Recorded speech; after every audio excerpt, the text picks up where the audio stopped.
Fala galera, sejam muito bem-vindos a mais um episódio do Descentraliza Aí. Aqui falamos sobre criptoeconomia, Web3 e tudo o que está moldando o futuro das finanças digitais. Eu sou Vitor Pereira, host desse podcast descentralizado, e hoje vamos falar sobre um assunto importantíssimo para você que já tem cripto, para você que tem empresa de cripto, porque hoje a gente vai falar sobre regulamentação. E para isso, eu recebo aqui Thiago Barbosa. Muito obrigado, irmão. Prazer ter você aqui. É uma honra ter você aqui nessa mesa aqui. Que isso, é uma honra minha. Muito obrigado pelo convite. É um prazer estar aqui. Já faço o disclaimer, né? Apesar de estar aqui totalmente fantasiado de advogado, eu estava num congresso muito formal. Então, não sou da Receita, não sou do governo. Fica aí que a gente vai falar bastante de uma forma descontraída, sem juridiquês, sobre tributação e regulação. Fica tranquilo aí. O cara veio bem arrumado, Antes da gente começar nosso assunto, eu vou falar um pouco aqui do nosso patrocinador, que é a Clever Wallet, carteira de autocustódia da Clever. Em algum lugar da tela você deve estar vendo um QR Code. Se você escanear ele, você vai ser direcionado para o Google Play ou para a Apple Store, onde você pode baixar a carteira de forma gratuita, totalmente autocustódia, transparente, onde você pode começar a ser dono do seu próprio dinheiro, beleza? Então escaneia aí, não perde tempo, vamos nessa. Dados os recados, Thiago, muito obrigado mais uma vez por estar aqui. E, cara, eu queria primeiro contextualizar a pessoa que está aqui com a gente hoje. Cara, um cara que tem 18 anos aí de direito de tributário ainda, né? É o cara que também é coordenador da Betoken, então professor. Então, tipo, é uma honra muito grande ter você aqui com a gente. Cara, Thiago, queria que você falasse um pouco de você antes da gente começar, dar um pouco do teu... Como é que você caiu também nessa parte de criptoativos? Como é que você caiu de paraquedas aí? Como é que foi essa parada? Como é que foi essa caminhada? Quando foi o opt-out, quando que eu deixei o tradicional, apesar de estar tão tradicional aqui, acho que todo mundo tem essa história, né? Qual foi o momento que você descobriu que estava fazendo tudo errado, né? Que você investia errado, que você guardava dinheiro errado, que o segredo não é comprar imóveis, etc.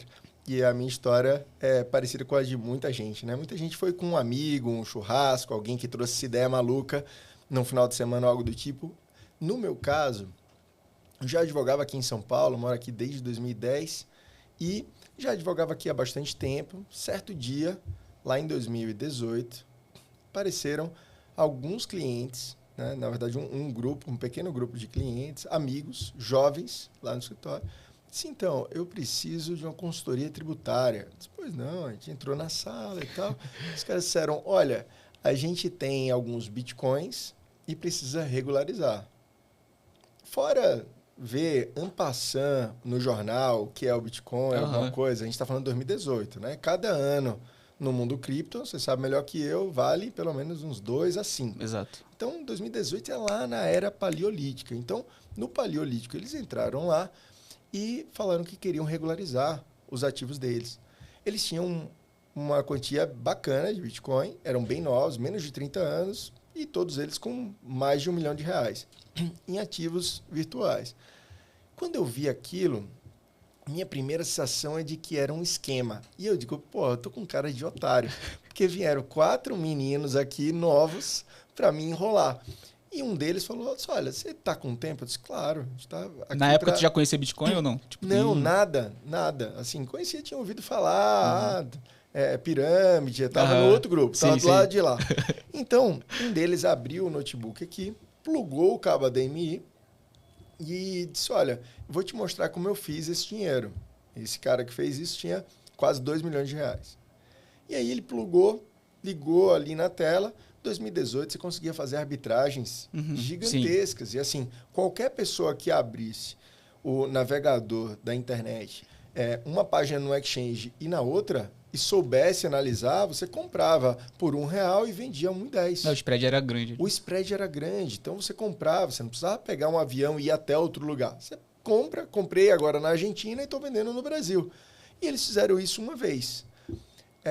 E dessa operação, ele disse, pronto, acabei de ganhar tanto. Agora eu vou fazer de novo. Aí ele fez de novo. Aí disse, eu sou tributarista, então eu comecei a fazer conta. Se ele está ganhando isso aí, porque ele estava jogando baixo só para me mostrar, mas se essa aplicação for de R$100 mil, Exato. Ele vai ficar multimilionário. E era o caso que estava na minha frente. E aquilo explodiu minha cabeça. Eu disse, não é possível que seja fácil assim. Eles me explicaram. E no caso deles, tinha um agravante. Para o bem, né? Um agravante bom. Ele disse, tá vendo essa operação que você viu fazendo manualmente? Eu consegui elaborar um bot e eu faço ela automatizada a cada 10 segundos. Não é possível. Aí minha cabeça foi embora. Se não é possível. Comecei a olhar aquilo lá e a elocubrar várias coisas. Disse, olha, preciso de um dia para fazer uma pesquisa, ver o que é isso para o direito, né? Nós que atuamos ali no mundo jurídico, eu sempre atuei para empresas e clientes institucionais, pessoa física, mas sempre dentro do mundo tradicional até aquele momento. E aí eu precisava ver como que o direito tratava aquela riqueza, né? Qual é o tratamento jurídico, o que aquilo é para o direito. Quando você vai falar de forma rebuscada, né? O advogado gosta de enfeitar. Né? Sim. E aí o advogado pega e para dar aquela rebolada, ele fala, não, vamos investigar a natureza jurídica. O cara diz, cara, que isso? Investigar a natureza jurídica nada mais é do que ver o que é aquilo para o direito. Se isso daqui é um bem móvel, eu vou dar todo o tratamento de bem móvel para isso. Já se for bem imóvel, eu tenho que registrar no cartório, eu tenho que pagar ITBI, eu tenho que fazer outras coisas.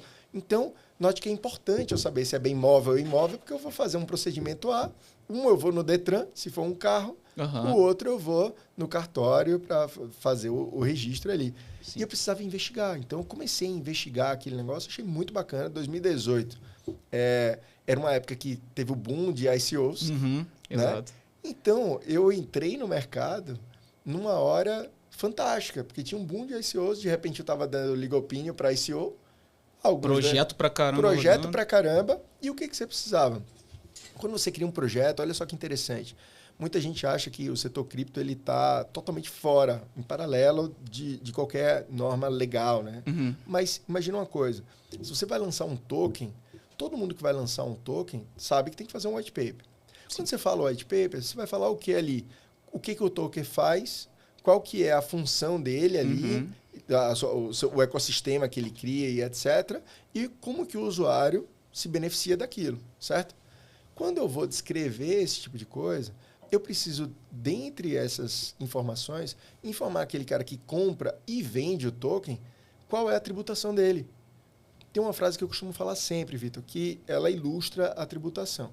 Sempre que um bem muda de mão, o Estado pega um pedaço para ele. Se eu te vendo esse copo aqui, o Estado de São Paulo vai coletar aqui ICMS. Quando você paga um salário, a União, né, Federal vai receber um pedaço, porque ela vai receber o IR incidente sobre esse salário. Então, note que cada vez que você movimenta, quando você compra um celular, compra um microfone, presta um serviço, você está aqui, a gente está aqui no podcast, todo prestador de serviço que está envolvido aqui, o dinheiro muda de mão, o município pega um pedacinho de ISS, pega um pedacinho de CMS. E com o cripto não é diferente. Só que aquelas pessoas que têm que fazer um whitelist é ótimo, né? Um white paper. As pessoas que têm que fazer um white paper, elas têm que botar ali, não necessariamente no white paper, mas na listagem, nas corretoras, etc. Explicar. Beleza, o Vitor comprou o token X. Como que você declara esse token? É um stablecoin? É um token de utilidade? O que é aquilo? Né? Dá acesso a quê? Porque eu preciso saber essa classificação para saber o que é. E quando eu sei o que é, eu sei como tributo. Boa. Na minha cabeça, é lógico, porque eu trabalho com isso há quase 20 anos, né, com tributação em si. E com cripto vai fazer 8 anos. Então, estou perto de uma década de cripto. Pô, que é bastante tempo, cara. Para cripto é bastante. O follow the money que tem que se fazer ali para fins do cripto é uma coisa. Eu tenho que fazer um lastro do que é essa coisa, para mostrar para o direito e falar, eu disse, olha, isso aqui é um bem assim, um assado. Recentemente, a gente deve falar aqui durante o papo sobre resolução do Banco Central, que saiu agora, o que isso tem a ver com você que está em casa, que é pessoa física, será que vai ter IOF, será que não vai ter IOF? Então, a gente vai precisar analisar esse tipo de coisa, mas tudo inicia numa pergunta simples. Eu brinco, o meu filho de 4 anos faz essa pergunta sempre, o que é? E na investigação jurídica é a mesma coisa. Quando eu vou ver um token ali, algum projeto, eu tenho que dizer o que é o projeto. Ah, não, é um token. Não, um token nada mais é que um arquivo em PDF. Você pode colocar qualquer coisa Sim. ali no arquivo. Se ele é um contrato de trabalho, a tributação é uma. Se é a compra e venda de um imóvel, a tributação é outra. Né? Tem o professor o Daniel de Paiva, ele costuma falar, o Daniel e o Eduardo costumam falar que o token é um envelope. E aí você precisa verificar ali o que tem dentro do envelope. Você não tributa o envelope, você não tributa o meio em si. Então, o meu papel sempre foi investigar isso. E aí eu dei sorte no meu background, comecei a fazer esse tipo de consulta. O meu escritório fez uma fusão com outro na época que atendia a maior corretora de cripto aqui do Brasil. Então, todas as operações que passavam por lá, sob a perspectiva tributária, caía na minha mesa para analisar. Então, eu tive a oportunidade de verificar protocolos, tokens, etc., antes da listagem, para ver o quê? O que eles fazem e, consequentemente, como que vai tributar quando uma pessoa comprar, quando uma pessoa transacionar. Você compra um token de clube, por exemplo. Comprou um token do Flamengo. Sim. E aí um jogador é transacionado lá e você recebeu um pedaço. O que é esse pedacinho que você recebeu? Como que tributa isso? Minha missão era essa. Nesse contexto, quando eu fui passando ali por essa experiência, estava na época, isso era 2020, estava na época de escolher o meu tema do doutorado. E aí eu disse, o que eu vou falar no doutorado? Tributação de criptoativos. Escolhi esse tema ali, eu terminei o doutorado no ano passado, em 2024, transformei ele em livro e aí fiquei totalmente imerso. Né? Tô devendo um exemplar. Não tinha mais exemplar no escritório para trazer. Tranquilo. E na próxima já trago um exemplar aqui, sorteio um também. Mas o ponto foi esse, que eu ingressei totalmente nessa parte de cripto. E quando eu tomei essa decisão lá atrás de fazer o doutorado em tributação de criptoativos, muita gente falava, mas isso é simples, é só calcular o ganho de capital. Eu disse, olha, você está um pouco equivocado. Tem bastante coisa para explorar e ainda tinha um grande detalhe. Depois todo mundo diz só que deu sorte, né? Deu sorte, agora você tem livro de cripto e a demanda de cripto está subindo. Mas quando eu escolhi o tema em 2019, olha só que engraçado. Eu escolhi em 2020 o tema, né? Foi quando eu apliquei pro doutorado lá na USP. E aí, em 2019, tinha acabado de sair a famosa IN 1888. Sim. A IN 1888, para quem está em casa e não sabe, nada mais é que uma instrução normativa, ou seja, um documento da Receita Federal, que determina que algumas pessoas jurídicas e pessoas físicas também deem informação do seu cripto para o governo. Não quer dizer, essa é uma lenda urbana, que a tributação de cripto começou ali. Tá? Só que em 2019, ela queria saber das informações. Tanto é que toda vez que a gente fizesse uma transação P2P acima de 30 mil no conjunto, né? Quando eu fizesse dentro do mês mais de 30 mil, eu tinha que fazer essa declaração. E o que isso me deu um alerta? A Receita Federal e o governo em si, ele tem 5 anos para vir atrás de você e te cobrar. É o que no direito chama o prazo decadencial. Se ele tem 5 anos, ele começou a coletar a informação de forma organizada em 2019. Então, para mim, era muito óbvio, porque eu tinha 20, 21, 22, 23, 24. Em 2024, ia fazer 5 anos que ela está coletando informação. Então, a partir de agora, toda vez que a Receita deixar de notificar ou cobrar o tributo, vai morrendo um ano para trás. Entendi. Então, chegou a hora em que a Receita aparelhou o seu aparato governamental para, entre muitas aspas, no jargão popular, correr atrás dos contribuintes. E como eu vim estudando isso desde lá de trás, esse foi um movimento pensado, porque eu queria estar preparado na hora que foi um pensamento muito bom, cara. Foi interessante. Na minha conta era óbvio, né? Mas as obviedades dependem muito de cada um. Essa parada dos 5 anos eu nem sabia, pô. Pois é, uma coisa interessante. Um defeito grave dos advogados, né? Eles partem do pressuposto de que uma coisa que é óbvia para eles é óbvia para todo mundo. Então, assim, o prazo que a Receita tem para ir atrás de você, ele é de 5 anos. Então, toda vez que passa, vai para o 6º ano, o ano lá de trás morreu de tributo que ela podia cobrar. E é por isso que as pessoas têm que se programar e manter o track record das suas operações. Tem gente que estoura um champanhe toda vez que vira o ano. Porque é um ano a mais que morreu ali, que ele não pode ser autuado e etc. Mas é uma obviedade muito particular de quem é advogado. A gente tem esse defeito. E foi ali, no meio dessa pesquisa do doutorado, que eu comecei a ingressar um pouco mais nas redes sociais. Então, no meu Instagram pessoal, no Thiago Barbosa W, comecei a colocar mais conteúdo de forma mais simplificada, mais natural, né? Mais natural e sem juridiquês. É tão interessante, Vitor, que quando você começa a produzir conteúdo, até produzir um pouco para o YouTube, alguns vídeos, tinha montado um canal meu também lá, porque dando aula na pós, todo aluno queria fazer trabalho de conclusão de curso sobre token, cripto, e eu tinha que responder as mesmas perguntas. Então, eu fiz um vídeo inteiro falando o que é o token, o que é o cripto, para o direito, com um fim meio pedagógico ali. Então, qual que é o grande ponto? Eu passei a me expor ali falando com naturalidade algumas questões jurídicas, mas é interessante, porque a nossa profissão ela é muito formalista, né? Um dia eu estava na Universidade de São Paulo, que é um ambiente acadêmico e super serião, assim, do ponto de vista acadêmico, e o outro dia eu estava fazendo um Reels para explicar o que é um token e como que você transaciona ele. Acaba que você leva uma porradinha de um lado, porque diz, não, olha, aquilo que você falou, estava faltando um detalhe, porque se o cara vender numa posição, ele estiver em outra jurisdição, eu disse, cara, isso não cabe no Reels. Exato. Né? Tem que ser um negócio que vai prender o cara ali, mas é um negócio rápido também. Rápido. Pô. Não é que a coisa tem que estar errada, mas ela tem que captar a primeira atenção. O seu interlocutor... Ainda mais sobre esse assunto assunto que a galera meio que fica assim, caraca, mano. Claro. E quando você entra para falar de tributação, o cara já diz, sério? Então, assim, minha intenção sempre é descontrair o assunto o máximo possível para que a pessoa entenda. Porque no final do dia, Vitor, qual é a importância do tributário? A importância do tributário é o cara que está em casa investindo em cripto traçar a estratégia adequada para correr menos risco e deixar o dinheiro no bolso dele. Quantas vezes eu não vi clientes que faziam operações que poderiam se beneficiar da isenção e faziam um passinho errado e não estava garantido pela isenção. Aí depois vai lá, leva um auto de infração e etc. Ou seja, conhecer a regra do jogo.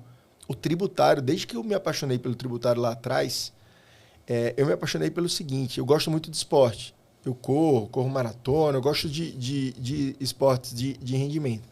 Quando você vai para a esfera esportiva, você tem que analisar muitos detalhes para aumentar a sua performance e tem que conhecer bem da regra do jogo. Se você não conhecer da regra do jogo, não vai dar para você. Só que o mundo inteiro é um jogo. Cara, é um detalhezinho que vai diferenciar a tua performance, né, cara? Totalmente. Imagina, a gente teve agora a Fórmula 1 em São Paulo. É o aerofólio como tá, é o pneu, a espessura, se aqueceu o pneu ou não. Então, para quem corre, aí se você tá pisando certo, se você tá se posicionando correto, se você se alimentou corretamente, é muito detalhezinho. Só que na sua vida, no dia a dia, também tem muito detalhezinho, porque a gente joga esse jogo tributário mesmo sem saber. Todo mundo que está em casa hoje tomou água. E muito possivelmente você comprou essa água, ou pelo menos o copo que você bebeu água, ou a garrafa. Então você já está jogando jogo tributário, mas as pessoas não atentam para isso. E aí quando eu fui para o tributário, eu disse, aqui é uma oportunidade de dar eficiência para todo mundo. Seja para a empresa tributariamente mais eficiente, ela é mais competitiva que a outra. Exato, pô. E um sujeito, uma pessoa que investe em cripto, se ele tem informação, ele também tem mais condições de se dar melhor do que um outro que não tem. Até mesmo se você não vai. Muitas vezes as pessoas falam, Thiago, mas aí você está falando, fazendo apologia à declaração. Eu brinco, né? Não estou fazendo apologia à declaração. Mas se você for andar em cima dessa mesa, você vai querer saber qual é a altura da mesa para o chão. Não adianta você andar em cima dessa mesa, se ela estiver em cima do telhado, sem nada embaixo, o seu risco é muito grande. Exato. Você pode não topar. Então, quando as pessoas fazem alguns tipos de operação, elas têm que saber qual o tamanho do risco. Seja para fazer ou não fazer. Nada contra você fazer qualquer tipo de operação. Mas é importante calcular, porque senão você não sabe se essa mesa está aqui a 1 metro do chão ou se ela está a 15 metros. A sua decisão pode mudar. E tipo assim, quando fala de cripto, pelo menos eu sentia isso de ser uma zona muito cinzenta ainda. Tipo, caraca, não tinha nada muito decretado ainda, assim. Como é que você enxerga hoje? Tipo, fazendo uma retrospectiva do cenário cripto hoje na questão de tributação. Como é que a gente está e para onde a gente está indo também? Muito boa essa pergunta, Vitor. Onde estamos e para onde vamos? Né? Igual aquele meme, né, do que queremos, bem nesse sentido. Onde estamos?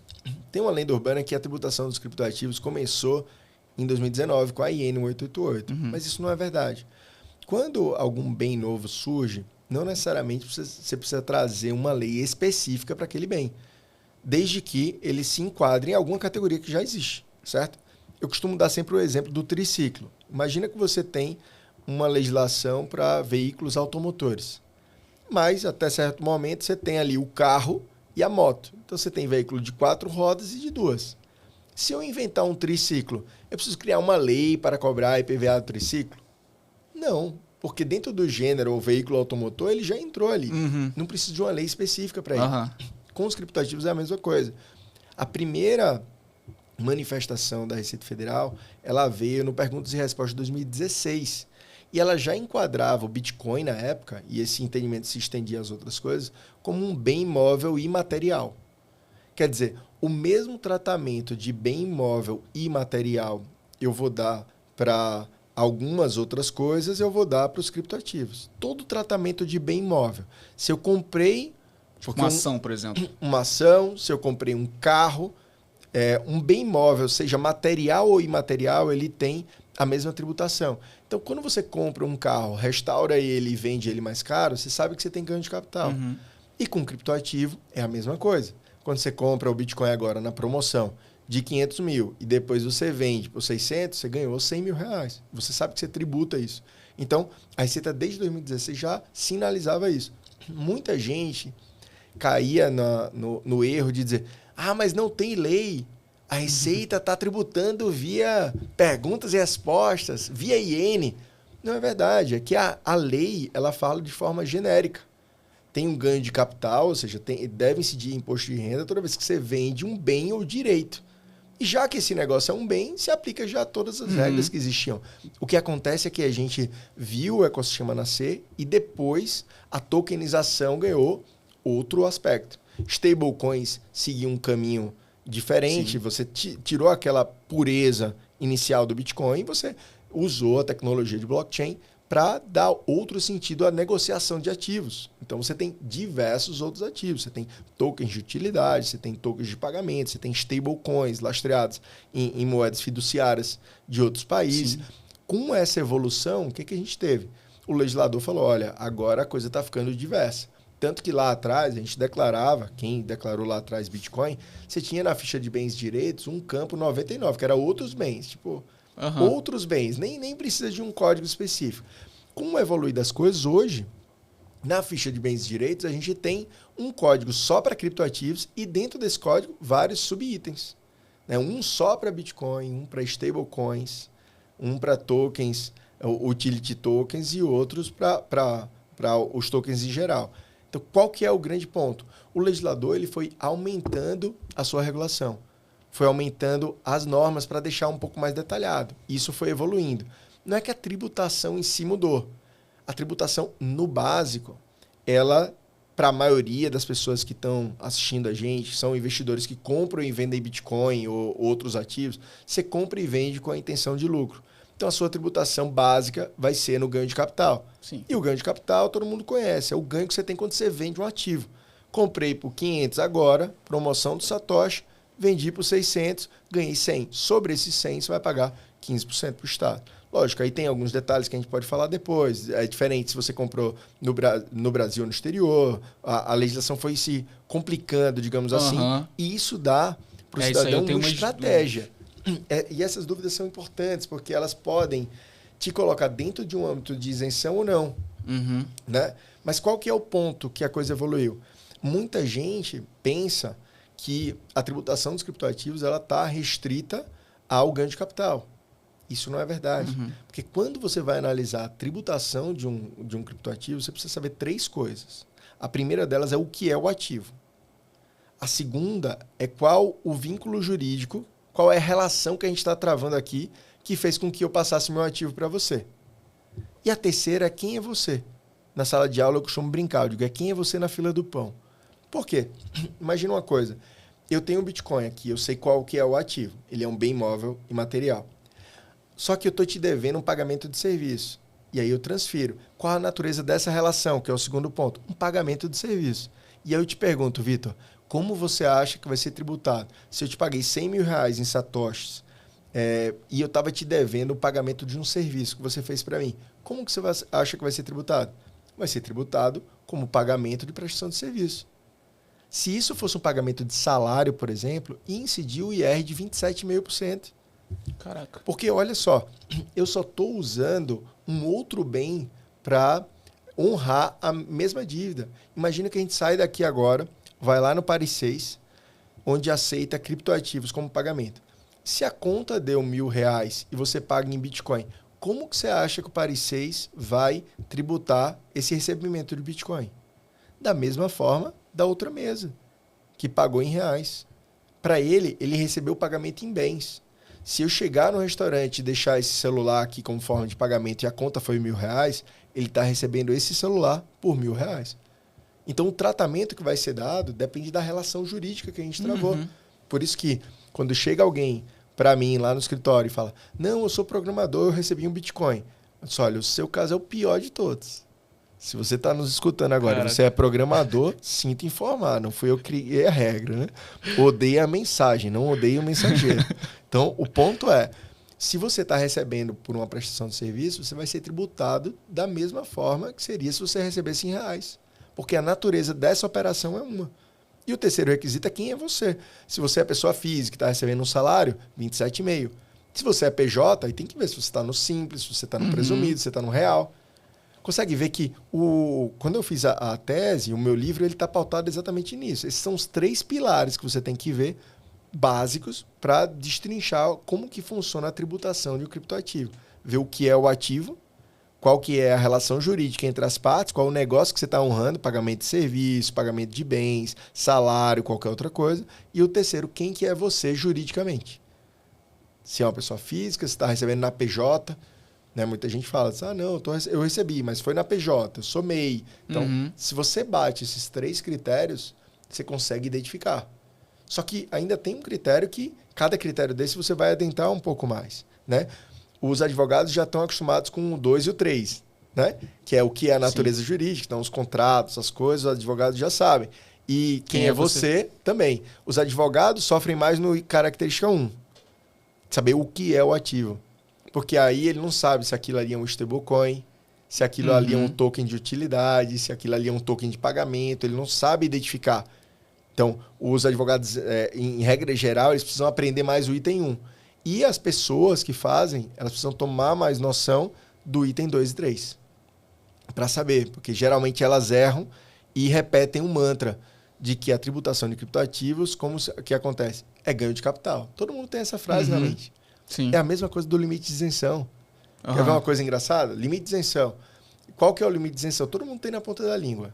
Ganho de capital do criptoativo. É o limite de 35 mil reais. 35 mil. Pronto. Isso. Todo mundo tem na ponta da língua. Não, isenção é 35, isenção é 35. E aí você vai para a pergunta 2 da prova, né? Se aí, a isenção é 35, mas é 35 mil reais de lucro ou de transação? Aí já é vixe. Aí já não sei. Exatamente, tá vendo? Aí já é vixe. Então tem gente que faz uma transação. Eu vou explicar o limite de isenção. Vou tirar esse vixe daí. Caraca. Mas imagina uma coisa.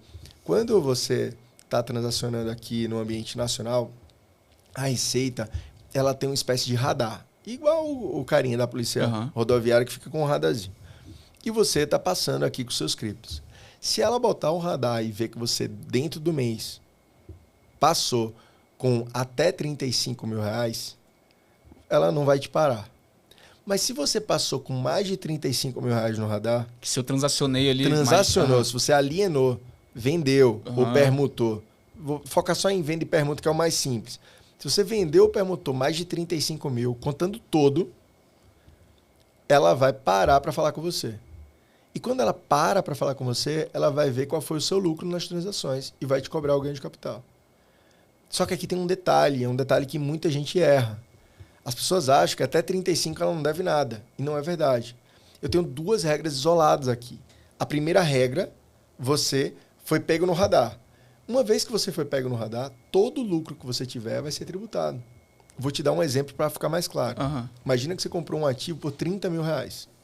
Você vendeu por 36. Primeira pergunta. Você vendeu mais de 35 mil reais no mês? Sim. Sim. Passou do radar. Passou do radar, o carinha da Receita vai fazer igual o meme do Leonardo DiCaprio, né? Puxa você. Quando ele puxa você, vai dizer, peraí, me mostra as tuas operações. Qual foi sua operação? Comprei por 30, vendi por 36. Quanto você ganhou nessa operação? 6 mil reais. O ganho de capital sempre é o valor da venda, 36, menos o que você comprou, né? 30. Aqui tem uma pegadinha, depois eu vou contar qual que é. Mas aqui você ganhou 6 mil reais. E aí, o limite é 35. Você tributa os 6? Sim.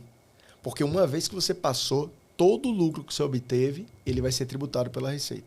Você tributa os 6... Os 6 e não um que passou. Uhum. Muita gente, por repetir que o limite é 35, acha que você só vai tributar o lucro... Caraca, isso é interessante. Quando passar. Uhum. Tem gente que acha que vai tributar 1. Eu disse, olha, eu transacionei aqui, mas só foi 1.000 que passou. Uhum.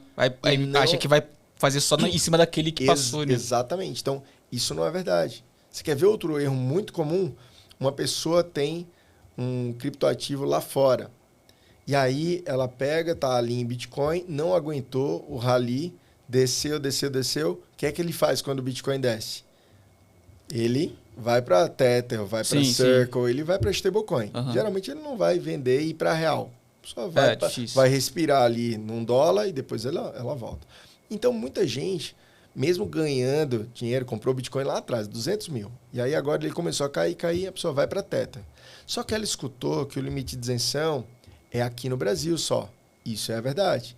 Para transações que você faz em exchange no exterior, não se aplica o limite de isenção. O limite de isenção só vale para transações P2P ou Exchange Brasil.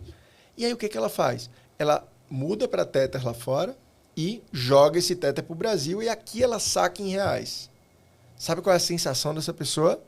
Eu só realizei a venda aqui no Brasil. Mas ela não computa que quando você sai de Bitcoin e passa para Tether, você está fazendo uma permuta. E uma permuta é uma alienação. Portanto, você alienou e você alienou lá fora. E o fato de se alienar lá fora te coloca fora da regra de isenção. Olha como você saber ou não a regra do jogo pode te colocar numa pegadinha e trazer uma tributação de forma... por um relapso, por não conhecer mesmo a regra do jogo. Se essa mesma operação fosse feita pegando o Bitcoin, transfere para uma exchange aqui no Brasil, para uma wallet aqui de autocustódia, e você transaciona aqui. Se essa transação ou sua venda não fosse no máximo de 35, você ia estar cobertado pelo limite de isenção. Mas aí, por exemplo, uma dúvida. Se o cara ele vai lá e ele tem uma porrada de USDT lá, ou USDC, enfim, tem um montão, e aí ele pode sacar até 35 por mês, vamos dizer. E aí ele vai lá, ele tá sacando até 35 por mês, isso não tem problema, ou teria problema? O advogado ele trabalha sempre com uma pergunta, é a pergunta que eu mais gosto, que é o que é, né? O que é sacar? É tipo... É você trocar o seu Tether por real. Nesse caso. Exato. Se você troca o seu Tether por real, você vai ter que ver o conjunto. Lembra que a primeira regra é verificar o radar, fugir do radar. No total das minhas transações do mês, eu vendi mais de 35? Eu entendi. Se eu vendi, eu estou fora do limite de isenção. Né? Se eu vendi fora do Brasil, nem limite de isenção tem. E isso você fala, essas vendas que acontecem nas corretoras?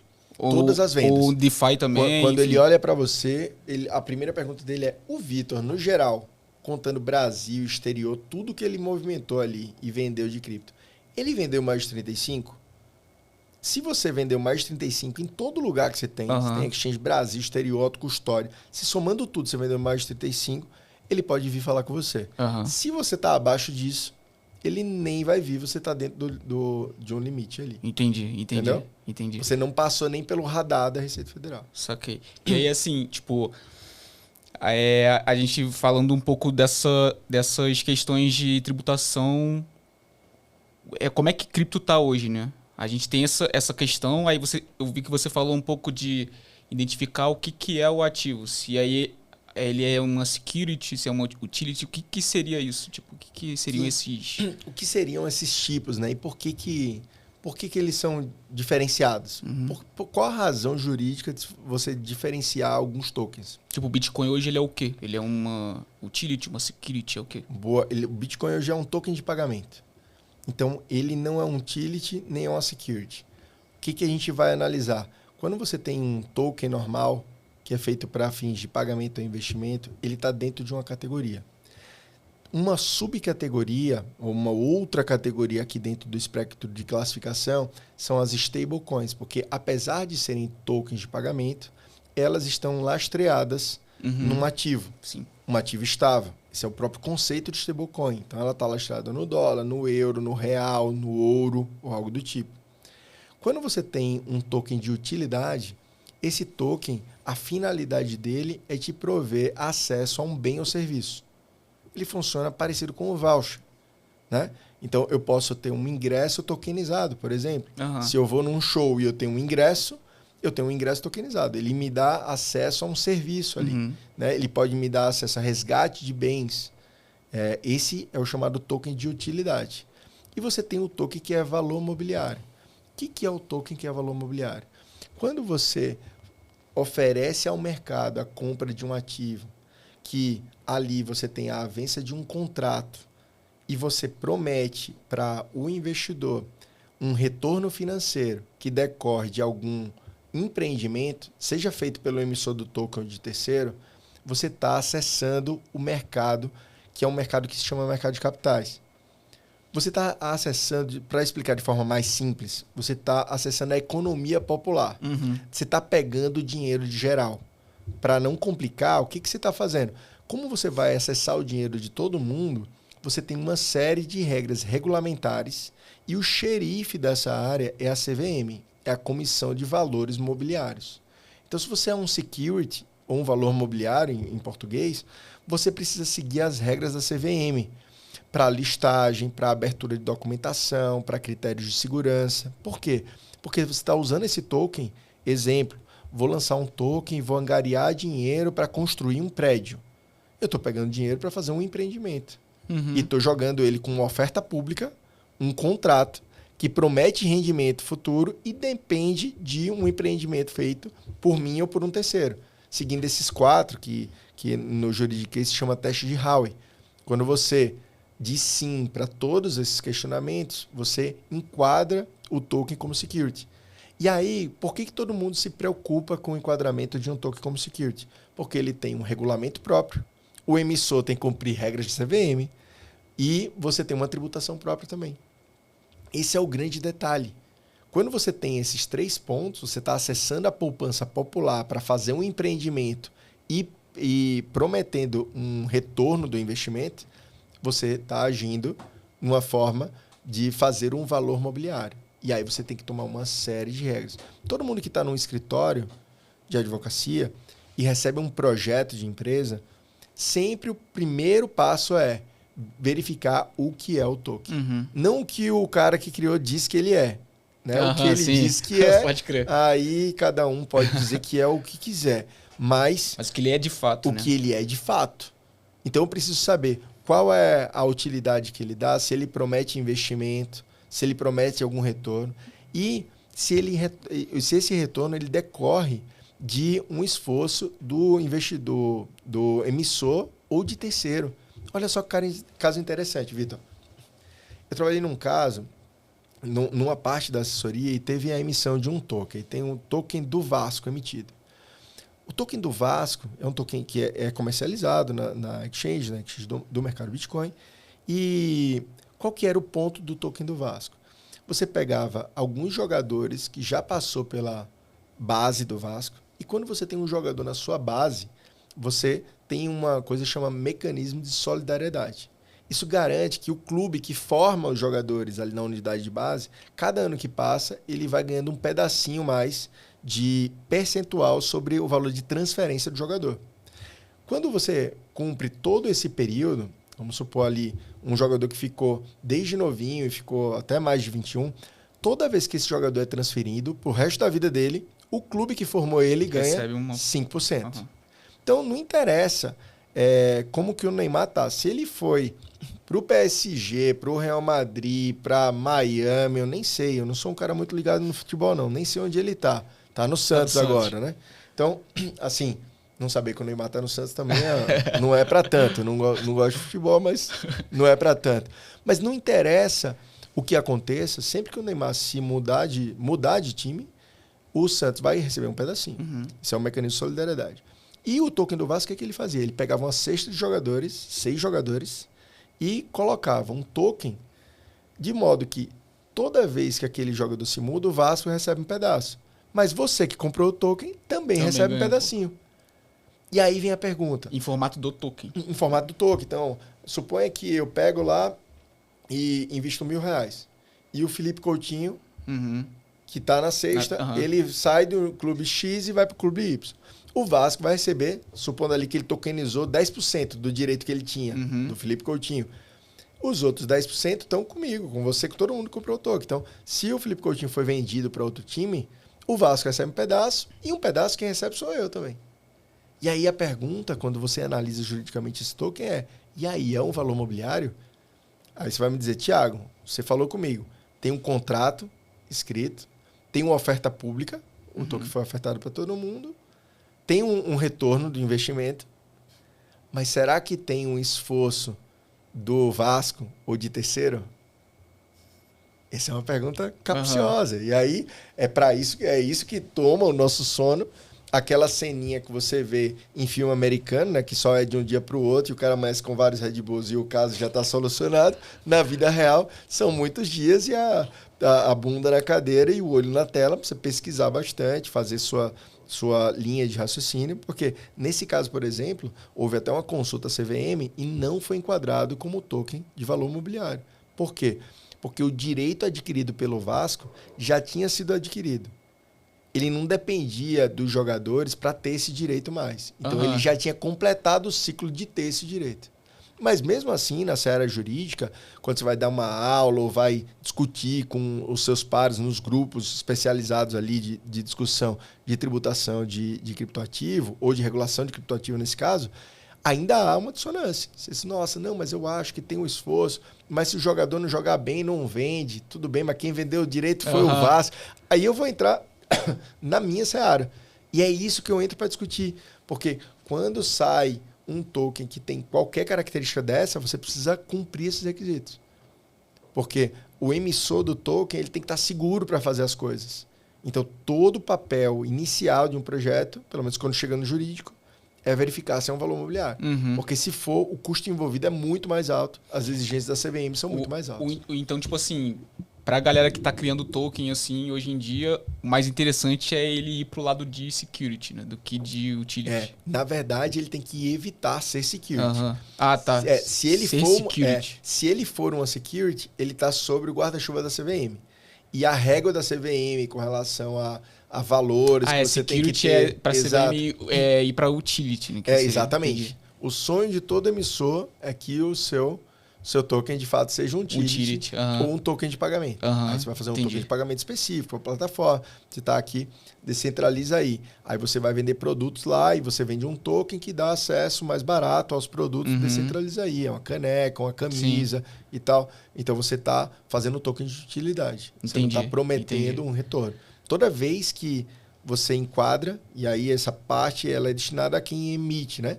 As empresas que estão fazendo, as pessoas que têm ideias para a emissão de token. O primeiro passo, quando chega no jurídico, é verificar o que é o token. Daquela tríade que a gente falou, é o ponto 1. Entendi. Né? Porque isso vai determinar até se o seu projeto segue ou não. Ou se a gente faz algumas adaptações. Olha, aqui não dá para prometer isso, mas dá para você plugar esse token com outra utilidade. Se você oferecer dessa forma, você corre um risco. Que as multas da CVM são gigantes. Você corre o risco de receber stop order. E aí, se você está lançando token, em algum momento você faz uma rodada de investimento. E aí, você faz uma rodada de investimento, você recebe um stop order. Acabou. Acabou tudo. Você tem uma questão de reputação e etc. Tem de relacionamento com investidores. Então, esse é um outro lado. Esse é um lado que não pega tanto quem está em casa e investe em criptoativo, né? Que compra Bitcoin, compra um token X, ou que analisa. Quem está ali com o nosso querido Vitor Alfa analisando os gráficos e ganhando, ficando multimilionário, esse cara não está preocupado com isso. Essa parte não é para você. Para você entender regras de isenção, de custódia, e agora a gente tem uma série de regulamentações novas, que são as questões da regulamentação do Banco Central. Eu queria entrar nisso. Tipo, a gente tem... Primeiro... a gente tem duas partes, né? Tem o Banco Central e tem a Receita Federal, né? Então, assim, um toma conta de uma coisa, outro toma conta de outra coisa. Quem faz o quê? Quem faz o quê, e aí depois eu queria que você entrasse também nessa parte que você falou, dessas novas quem faz o quê e o que está acontecendo, né? Como que está o rolê? O rolê está no seguinte sentido.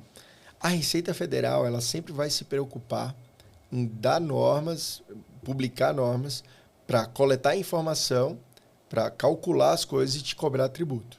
Receita Federal trata de tributo. Nem toda norma da Receita é efetivamente para arrecadar. Algumas são para receber informações, como a antiga IN 1888, que foi mudada recentemente. Esse mês, a IN 1888 foi alterada pela 2291, que é a Instrução Normativa da Decrypto. Né? Em algum momento você deve ter escrito aí alguma coisa para perguntar sobre a Decrypto. O que é que mudou? A gente vai chegar por lá. Então, Receita Federal sempre coletar informações para te cobrar tributo. É o famoso leão do imposto de renda. Mas outros tributos também, se você tem ali um pagamento com relação a serviço, venda de bens, etc. Já o Banco Central, ele foi designado como o órgão que vai cuidar das prestadoras de serviços de ativos virtuais, que em inglês a gente conhece pela sigla de VASP. E aqui no Brasil ficou a PESAV, né? Prestadora de serviços de ativos virtuais. Então, a lei, antes não tinha dono esse mercado. E qual que é o ponto da regulação do Bacen? Isso é importante falar. Toda vez que a pessoa fala, a regulação tem um ponto ruim e um ponto bom. A pessoa, lá vem ele, tal, advogados ruins, hipócritas e etc. Gostam do sistema. Não tem nada disso. O que acontece é o seguinte, quando você tem um ambiente que cresce de volume de investimento, você tem a parte boa, você tem uma liquidez grande, você tem a massificação, conhecimento, maturidade sobre blockchain, sobre Bitcoin, sobre vários conceitos, layers e etc. A gente levou a tecnologia blockchain para outro nível, para dar outras utilidades, né, que está sendo fantástico. Mas qual é o lado negativo disso? Como não tem nenhum requisito para você operar com criptoativos, qualquer Zé Ruela se junta com um amigo que não tem um bom caráter, cria uma empresa e faz um não sei o que lá Bank, não sei o que lá X, e aplica golpes. Então você tem casos aí, você tem faraó do Bitcoin, você tem magnata do Bitcoin, você tem várias coisas. Isso é ruim para o mercado como um todo. Porque quem de nós... Agora a gente está chegando no Natal, né? Nós estamos há 2 semanas no Natal.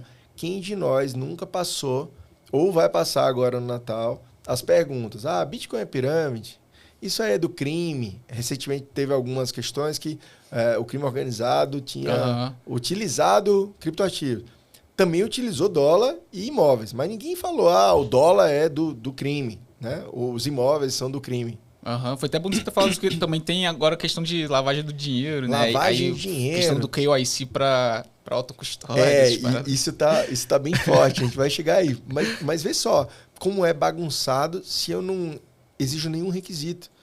A gente é de boa fé, mas suponha que a gente não tem nenhuma boa fé, a gente pode se juntar aqui hoje. Se você tem conhecimentos de criptoativo, blockchain e tal, a gente se junta hoje, monta um site, começa a fazer operações de compra e venda, intermediação, e eu sumo com o dinheiro de todo mundo.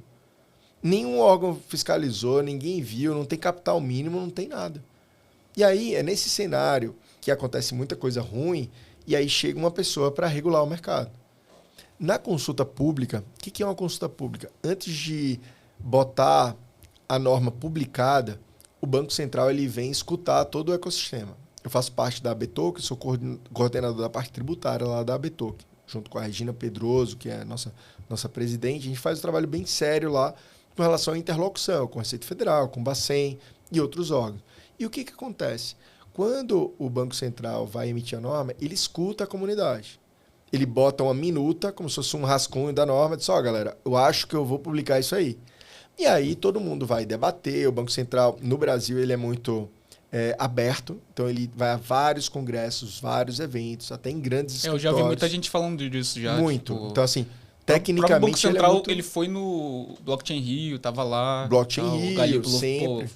Ele apresentou lá e sim, tal. No ano passado foi o Roberto Campos Neto, foi lá. Então assim, o nosso Banco Central ele realmente conversa com o mercado, escuta. E nessa consulta pública tinham vários requisitos. Então vão ser exigidos diretores, vai ter um capital mínimo. O grande problema da norma, depois que ela veio de fato, é que na consulta pública, eles estavam prevendo que iam pedir para quem faz intermediação um capital mínimo de R$ 1 milhão e para quem faz custódia um capital mínimo de 2. Para quem mistura as duas, R$ 3 milhões. Em síntese, era isso que tinha lá. Só que quando saiu a norma, há poucas semanas atrás, o capital mínimo para você fazer operações de intermediação começa em mais de R$ 10 milhões.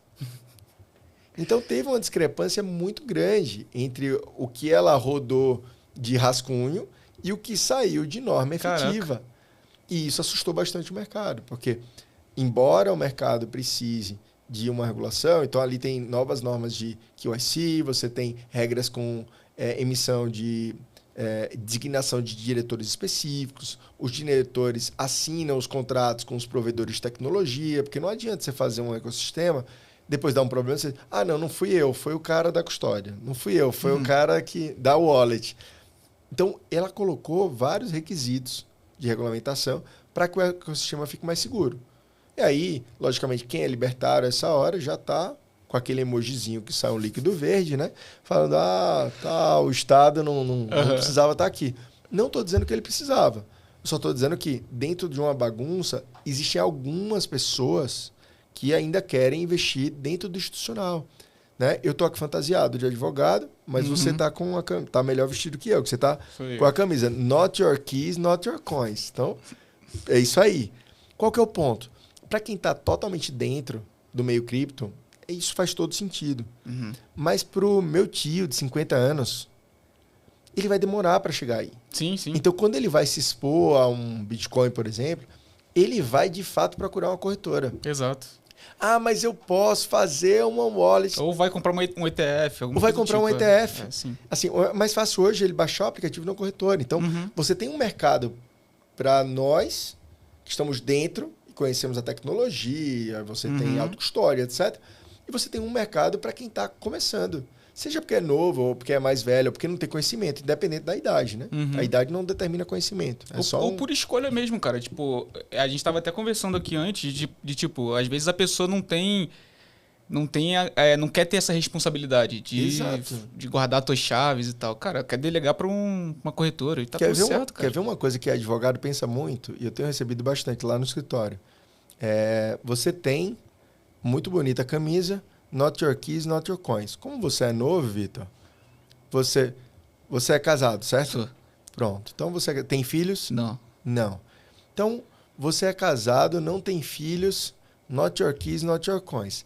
Autocustódia na veia e não deixa palavra-chave nem nada com ninguém. Você é novo, mas assim, a vida tá aí. Teve um tufão. Morreu, já era. Morreu, já era. E aí? Você precisa fazer, e aí quando a gente fala em advogado, sempre pensa nisso. É só, qual o planejamento sucessório dessas pessoas? Você está usando carteira multisig? Você fez um testamento? Pode crer. Ultimamente, eu tenho recebido muitas pessoas novas fazendo testamento lá. Porque tem cripto, e aí você precisa fazer um testamento, e aí tem vários artifícios. Porque você não vai fazer um testamento botando tudo lá, mas você vai botar mecanismos da sua autocustódia ser desvendada, entre aspas, como se fosse um mapa da mina, caso aconteça algo com você. Porque se não for assim, você tem verdadeiros pontos. Eu vou dar um exemplo, né? Todo mundo fala, advogado é muito trágico. É que a gente é treinado para pensar em tudo que pode acontecer e proteger você no pior caso. E aí, vamos lá. Tá você, sua esposa. Vocês estão aqui em São Paulo, estão voltando para o Rio. E tá um tufão geral ali. Se vai os dois, só ela sabia, se vai os dois, os seus 53 bitcoins, você falou que estava em autocustódia, você vai deixar para ninguém, cara. Vai ficar naquele mar lá.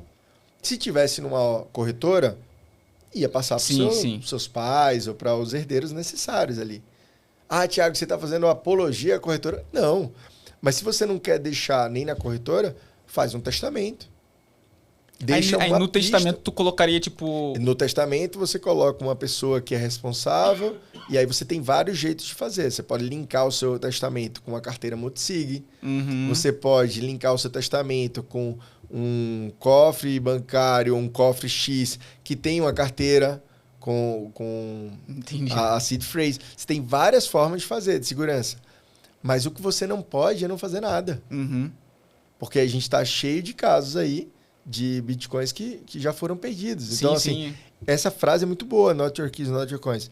Mas você tem que se cercar de alguns pontos jurídicos, porque senão, para casal que tem filhos, imagina a tragédia que é, você fez tudo certinho, acumulou, tá lá com 30 bitcoins, então tá bem feliz aí.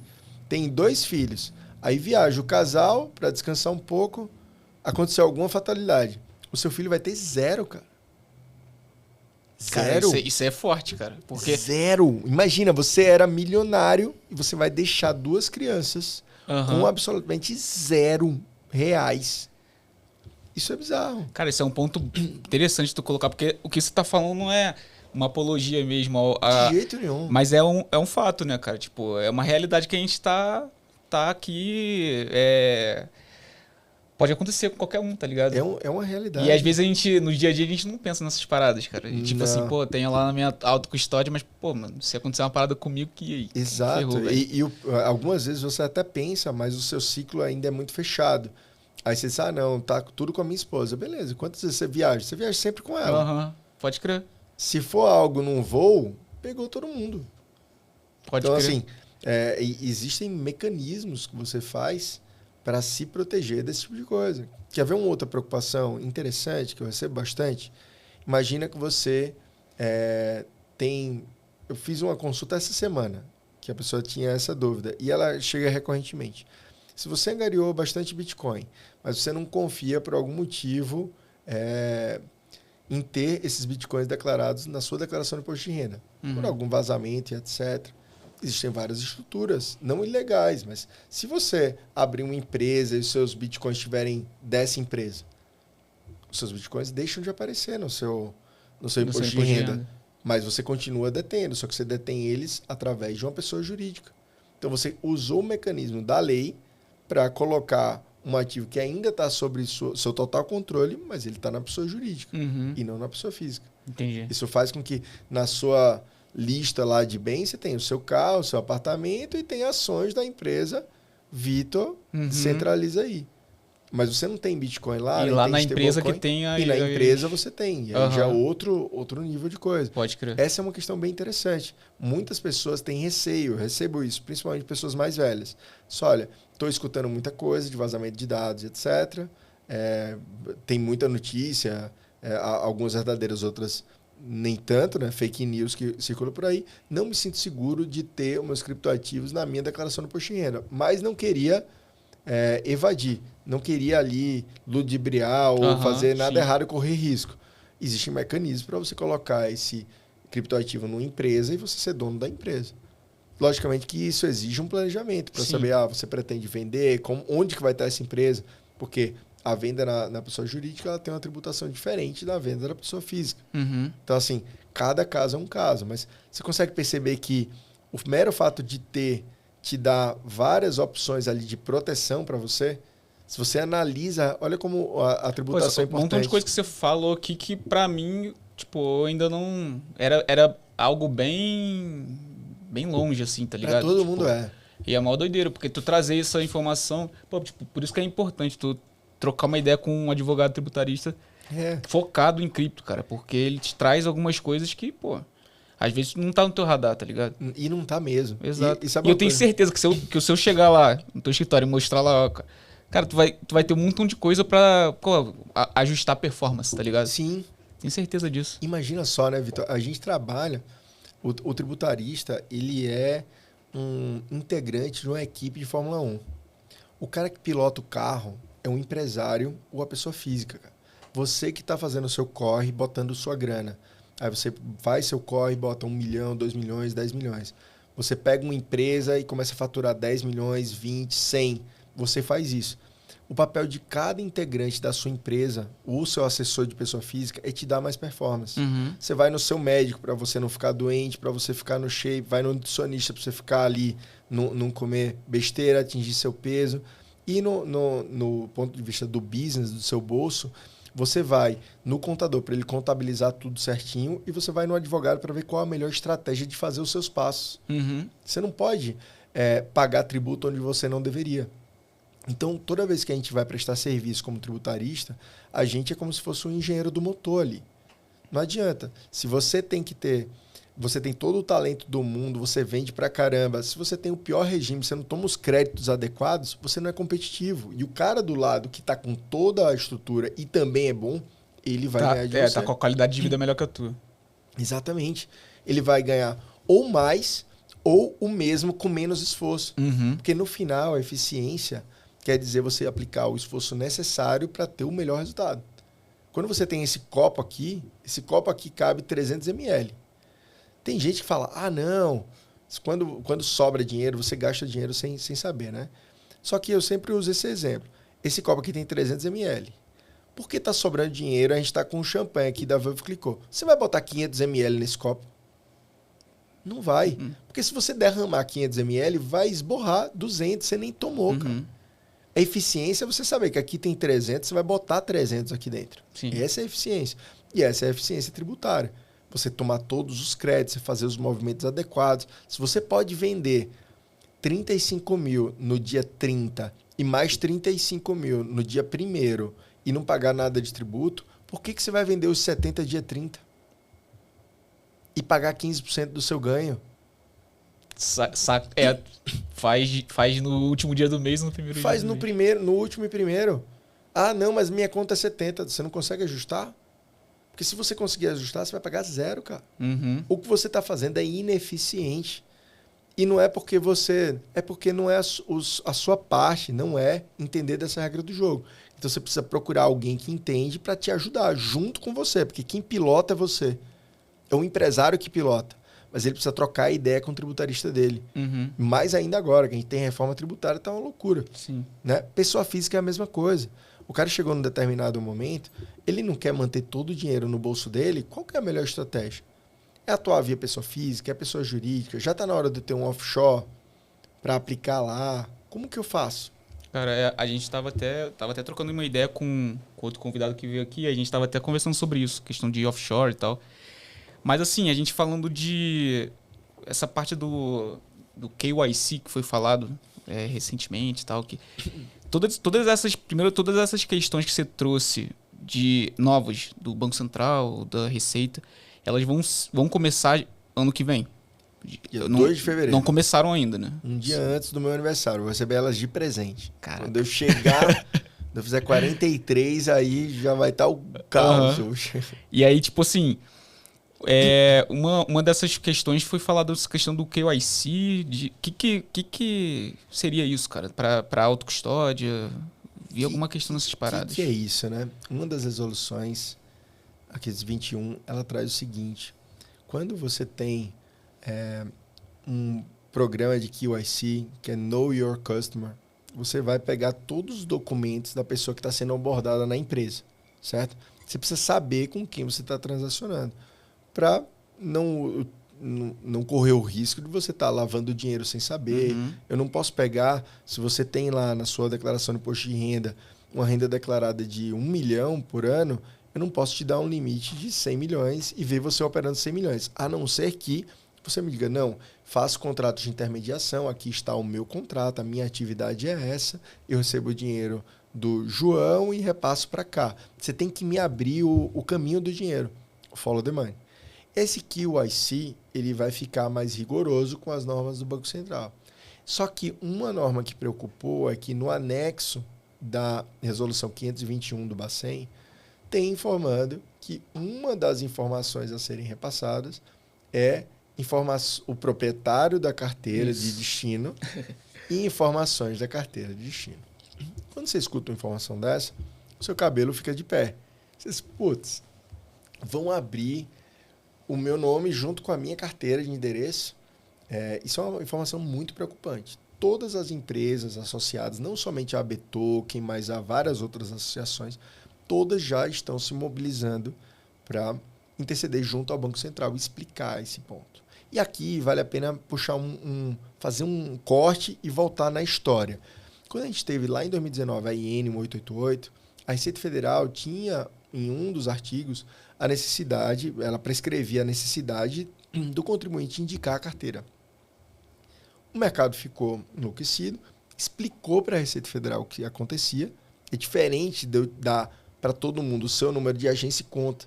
Que com o número da carteira eu consigo entrar na sua, de fato, e ver as movimentações. E ver as movimentações e traquear tudo ali, cara. Tudo. Então, assim, é bem diferente todo o Brasil saber sua agência e conta, saber sua carteira. Mas, tipo assim, a Receita não tinha conhecimento disso quando... É que aí é difícil afirmar, mas o detalhe é o seguinte. Em 2019 saiu esse artigo. Depois do mercado chegar junto da Receita explicar, que também é aberta às associações, a gente tem um diálogo aberto com eles. Antes de sair a IN da Decrypto, todas as associações foram recebidas muito bem pela Receita. Bem que eu digo é no sentido de dialogar. Olha, de ouvir, né? Olha, isso aqui é uma operação de swap. Não pode ter aqui nesse artigo, não vai dar para rastrear. A PSAV não vai ter esse dado para te dar. Isso aqui é impossível. Esse é o tipo de conversa que se tem. E sempre muito respeitosa, mas aberta para que não estrangule. E aí, quando foi um mês depois, a IN foi alterada para tirar esse artigo que mandava indicar. A expectativa no mercado é que, na questão do Bacen, também haja o mesmo movimento. Saiu a primeira norma com a necessidade de indicação da wallet, mas a gente espera, e é um desejo tanto meu, individual, como coletivo, que o Banco Central compreenda e recue no tocante a essa informação tão somente. Requisito de identificação de wallet, porque essa é uma informação muito sensível. Sensível demais, cara. Porque... Para quem tá aí não tá muito ligado, tipo, a blockchain é um lugar onde é tudo aberto, é tudo transparente. Então, a partir do momento que você tem a chave pública, que é o endereço do Thiago, por exemplo, eu consigo traquear todas as transações que ele vai fazer pro resto da vida dele, cara. Tipo, não, mesmo que ele tenha um Bitcoin lá no endereço X, ele transferiu para Y, eu tenho conhecimento do endereço Y e eu consigo ir acompanhando todas as transações. Então, por isso... É bem delicada essa informação. É muito delicado. Tá ali, né? É como se eu tivesse um link de internet. Eu acho que a sua audiência já é bem qualificada nesse sentido. Mas se tem algum desavisado aqui escutando, é como se eu tivesse um link de internet. Quando eu acesso esse link, tem tudo que eu movimentei. Pode crer. Então, eu ter o acesso a informações da wallet te dá esse tipo de informação. E isso é muito perigoso. A expectativa nossa é realmente essa. Que o Banco Central, não que ele não entenda, porque... Os técnicos do Banco Central são bem inteligentes e eles participam bastante. Você mesmo falou, no Blockchain Rio, em todos os eventos. Eles são acessíveis. É uma equipe pequena para o trabalho hercúleo que eles precisam fazer. Né? Mas assim, a gente espera que seja dado um passo atrás nessa informação. Porque senão alguns caminhos vão acabar sendo tomados. Como, por exemplo, uma entidade que é uma PSAV no Brasil tem a obrigação de dar esse tipo de informação. Uma forma que a pessoa pode acabar fazendo é ela pegar, mandar para uma PSAV do exterior e dali mandar para outra custódia. Então, eu vou ter sempre que dar um passo para fora para ir para minha outra custódia. Isso não faz sentido algum. E falando assim, em relação agora às corretoras. Não, tranquilo aqui, né? Tem.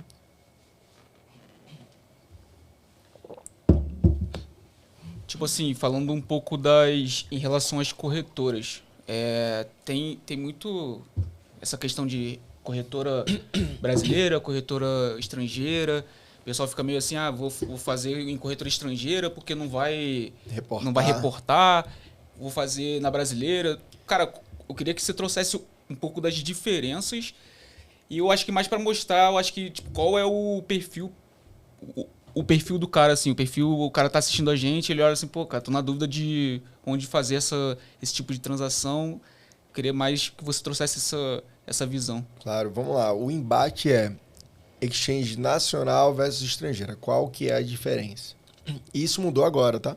Há 3 semanas atrás com a Decrypto, com a IN 2291. Qual que é o grande ponto? Se você tem uma exchange nacional, a IN 2291, a antiga 1888, ela já vai reportar as transações para você.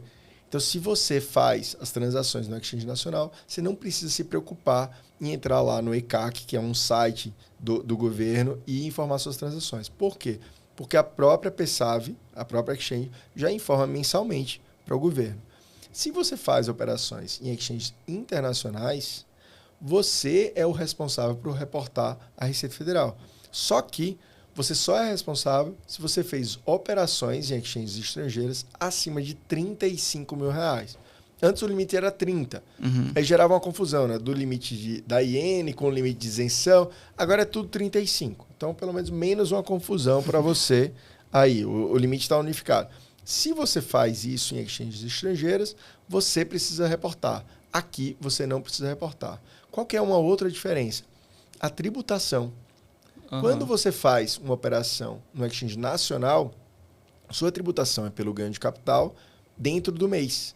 E você tem até o último dia útil do mês seguinte para fazer o pagamento do seu IR. Já quando você faz uma operação em exchange estrangeira, você vai ter que ir, durante o ano, acumulando ali lucros e prejuízos para ver o seu resultado no final do ano. Pô, tem que ter um controle maior, né? Você tem que ter um controle maior, mas você tem uma vantagem que na brasileira você não tem. Você tem mais tempo para pagar o tributo e você pode compensar prejuízos. Essa é uma grande diferença que você tem entre atuar fora e atuar dentro. Atuar no Brasil é mais fácil do ponto de vista de informação, mas você não pode compensar prejuízos ainda. E atuar no exterior, você pode compensar prejuízos. Um você paga mensalmente, que são os ganhos tributáveis no Brasil, e o outro você paga anualmente, que são os ganhos auferidos ali em exchanges estrangeiras. Qual que é a grande mudança, Vitor, que teve agora? Isso. Teve uma mudança gigante. Antes, você tinha muitas exchanges estrangeiras que se serviam de parceiros no Brasil para aceitar PIX, para facilitar transações e movimentações. Tinham parceiros locais para ser uma instituição de pagamento que viabiliza você fazer o saque e mandar o dinheiro para lá. Com a Decrypto, tem um artigo que fala o seguinte: uma exchange, quando ela usar o domínio .br, fizer propagandas ou patrocinar eventos aqui para o Brasil e tiver uma publicidade destinada ao público brasileiro notoriamente, ou ainda usar parceiros locais para receber fundos e permitir retiradas via Pix, essa exchange, para fins da receita, vai ser considerada uma exchange brasileira, que presta serviço no Brasil. Apesar de ser exchange estrangeira, para fins da iene, ela presta serviço no Brasil. E qual a consequência disso? Ela vai estar obrigada a informar as transações para a Receita Federal. Toda vez que chega a época de imposto de renda, qual que é a pergunta que a gente mais recebe? A Exchange X reporta? Né? A Exchange Y vai reportar minhas transações? Esse ano que vem, 2026, essa pergunta vai ficar um pouco mais difícil.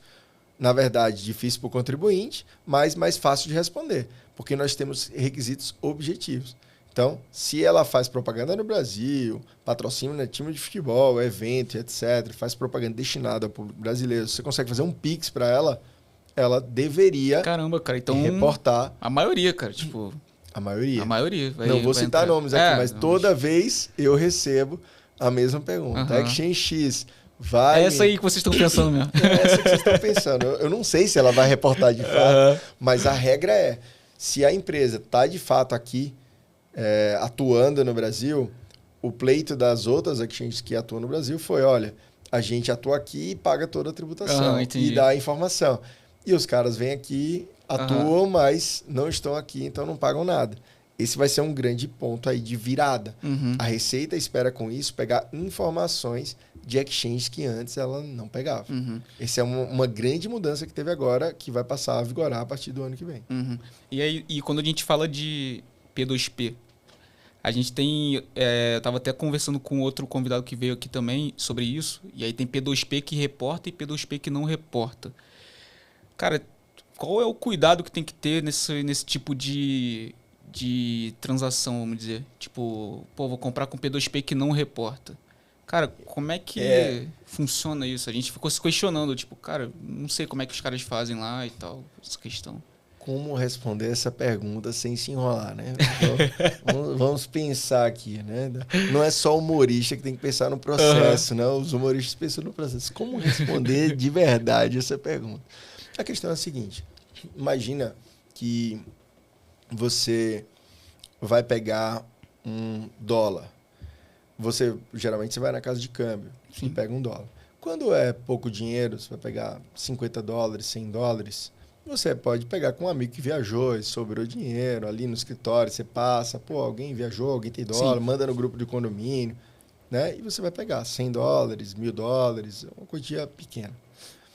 Para quantias pequenas, se o P2P reporta ou não reporta, apesar do dever legal ser sempre de reportar, principalmente quando você ultrapassa o limite de 35 mil, se esse P2P ele vende para várias pessoas, certamente ele ultrapassa o limite de 35 mil, ele deveria reportar, certo?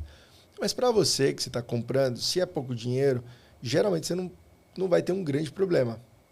Mas se você vai comprar 2 milhões de dólares e esse dinheiro não tem um lastro, você pode ter um problema gigante com isso, né? Então, o grande ponto de P2Ps que não reportam é qual que é a origem do dinheiro que você está comprando. É a mesma coisa. Eu vou pegar 1 milhão de dólares, eu nem vou pegar no banco, nem com ninguém, eu vou pegar com o Vitor que estava sobrando. De onde veio 1 milhão de dólares, Vitor?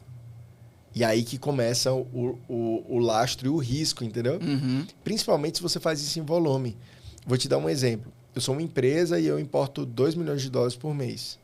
Mas o Vitor, por alguma coisa que eu não sei qual tem 2 milhões de dólares todo mês para eu comprar com ele e ele não reporta. De onde vem os seus 2 milhões de dólares em dinheiro vivo por mês? Se ele vem de alguma coisa ilícita, etc., uma investigação que chega em você vai chegar em mim. E vai parecer que eu estou ajudando a escoar e etc. Pode crer. Então, assim, estou usando essa analogia só para você ver qual que é a gravidade, qual que é a coisa que pode pegar. Né? Quando você faz transações pequenas, você vai pegar 100 dólares, 1.000 dólares, é uma coisa. Mas quando você vai para grandes transações, essa pessoa, quando ela ela transaciona, na verdade, um volume gigante, qual que é a origem desse volume gigante que ele não reporta? Tipo, você está pegando o dinheiro do tráfego e dando uma origem para ele. Lavando ele ali. Você está participando de uma lavagem? Porque é uma coisa que me pergunta. Eu tinha um cliente que me ligava todo mês e perguntava a mesma coisa.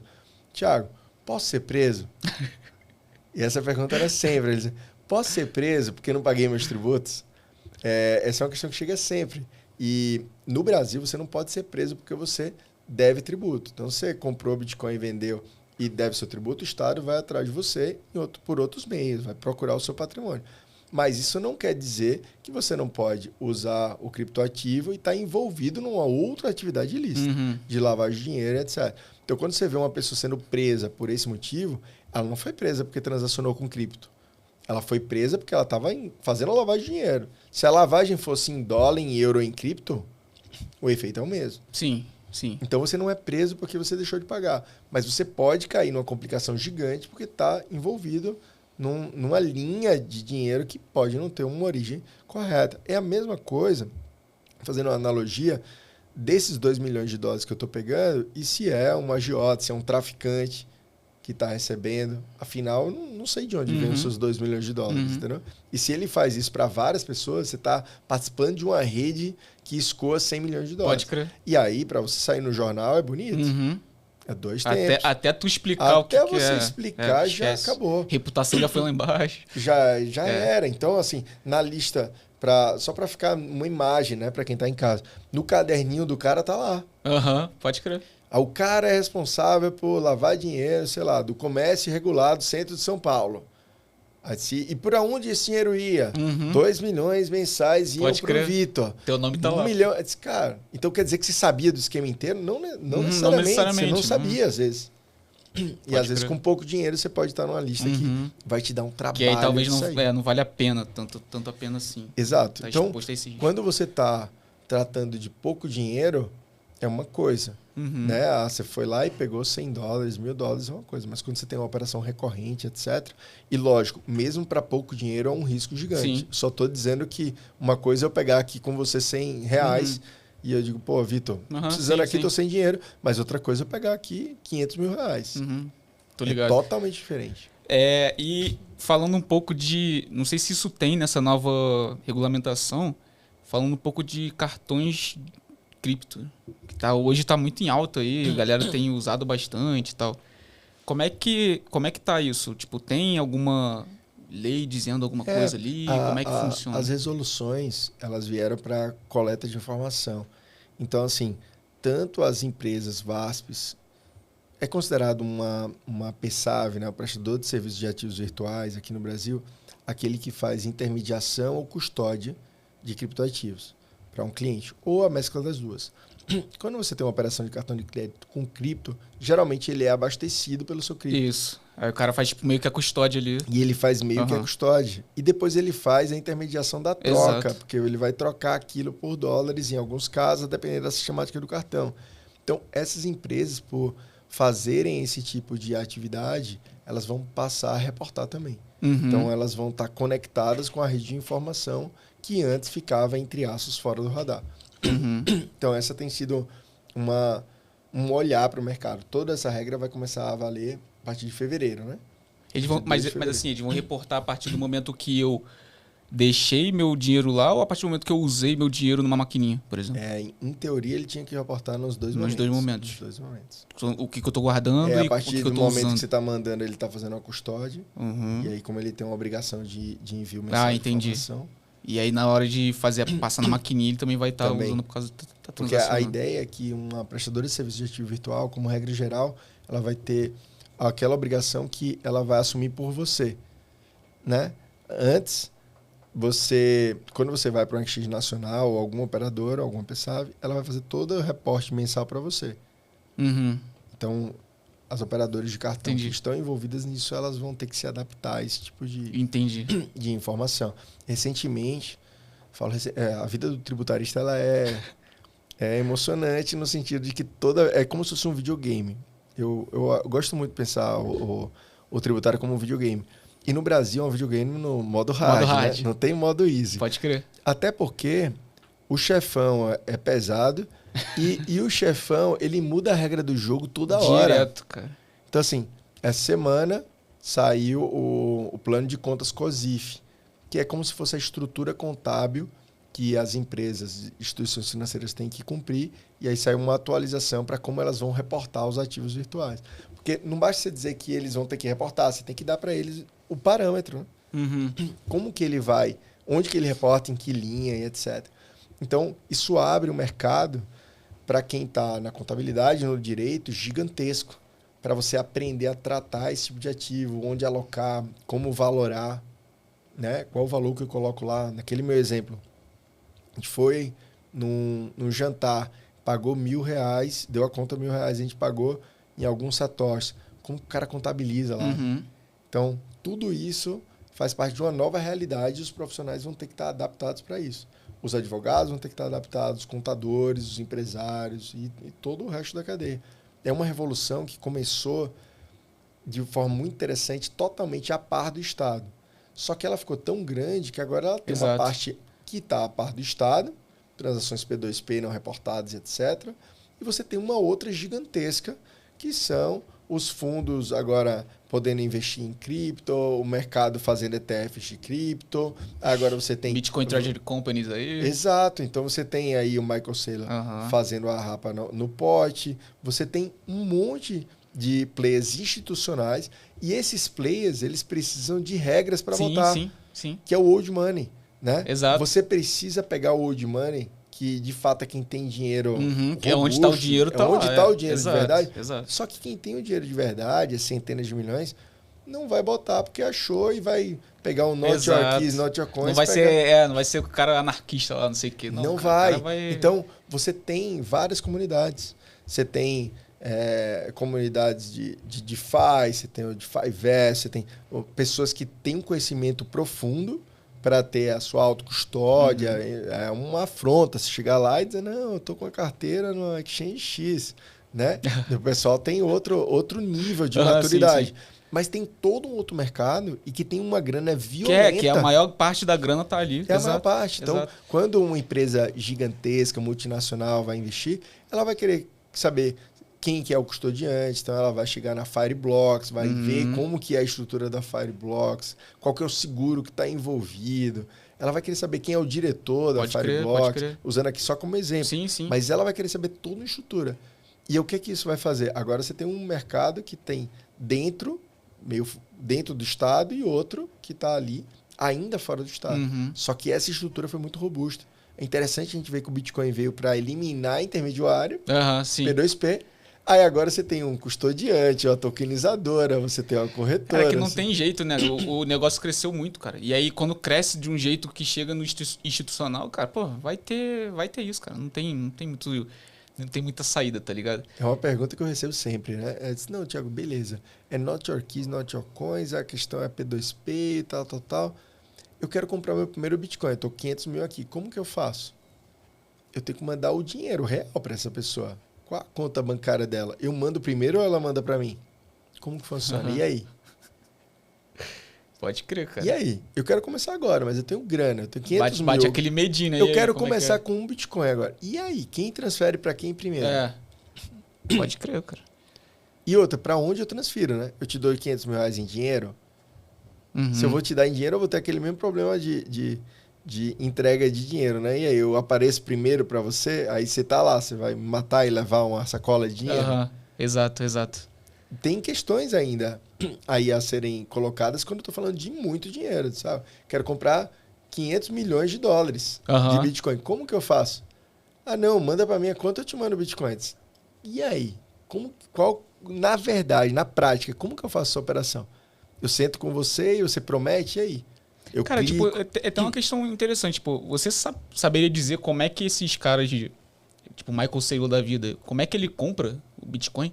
Tipo, ele compra milhões e milhões de dólares em Bitcoin. Que aí ele já tem contratos com provedores de liquidez que aí já vão... fecha um preço ali para ele. Ele fecha um preço para ele, já tem uma wallet designada e ele tem muito provavelmente um contrato inteligente para fazer a remessa somente quando ele recebe a quantia. Que é uma quantia automatizada. E é gigante. Exato. Cara, e a gente caminhando aqui pro final, a gente falando um pouco de cenário global, assim, se comparar o Brasil, o cenário do Brasil hoje com o cenário Europa, que tem o MiCA lá, né? Cenário Ásia, cenário Estados Unidos, como é que você enxerga a gente assim? Você acha que a gente está avançado, a gente está atrasado em relação à regulamentação mesmo que eu tô falando? Olha, eu acho que a gente está bem avançado. O Brasil é uma verdadeira potência no ecossistema de criptoativos. O brasileiro ele tem a facilidade de adotar a tecnologia de forma muito rápida. A adoção do Pix foi surpreendente, de rápida. E o brasileiro tem essa questão, né? Apesar de todos os entraves, o empreendedor do Brasil ele tem um destaque muito, muito forte. A gente vê ecossistemas de criptoativos aqui se desenvolvendo de uma forma muito forte e isso fez com que o regulador ele caminhasse mais rápido, né? A gente tem uma oportunidade ímpar no cenário mundial, porque o Brasil tem excelentes projetos, excelentes cabeças e o regulador ele não está preocupado em manter uma hegemonia da moeda.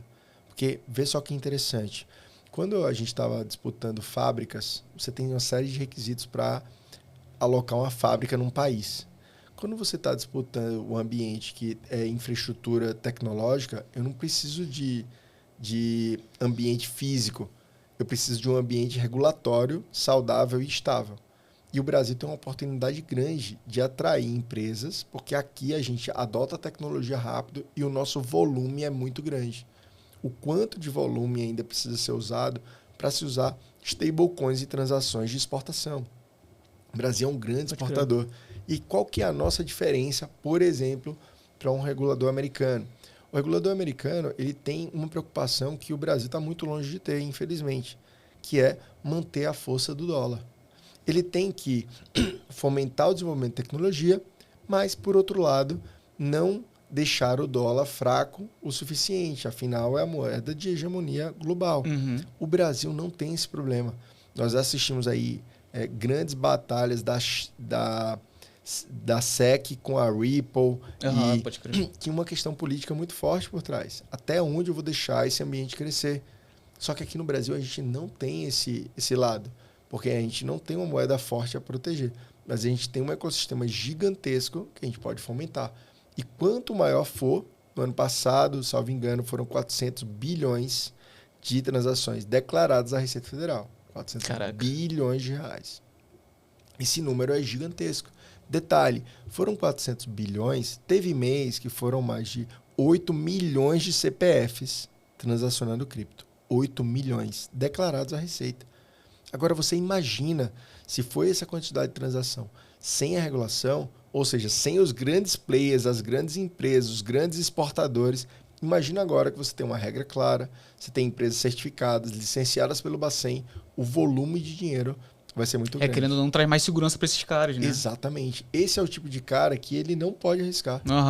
Ele tem muito a perder ali, cara. Tem muita grana ali. Ele tem muito a perder e, principalmente, os investidores, o board, não deixa ele pisar num ambiente que a regra não está estabelecida. Sim. Então, assim, é interesse do governo fazer uma regulação. A nossa crítica à regulação foi só o passo com relação a alguns entraves, como, por exemplo, você precisar de 10,8 milhões para começar a jogar esse jogo. Talvez todo mundo quer uma regra de transição. Só, olha, eu tenho uma pequena intermediadora aqui que transaciona 1, 2, 3 milhões por mês, eu não preciso ter 10 milhões de capital social.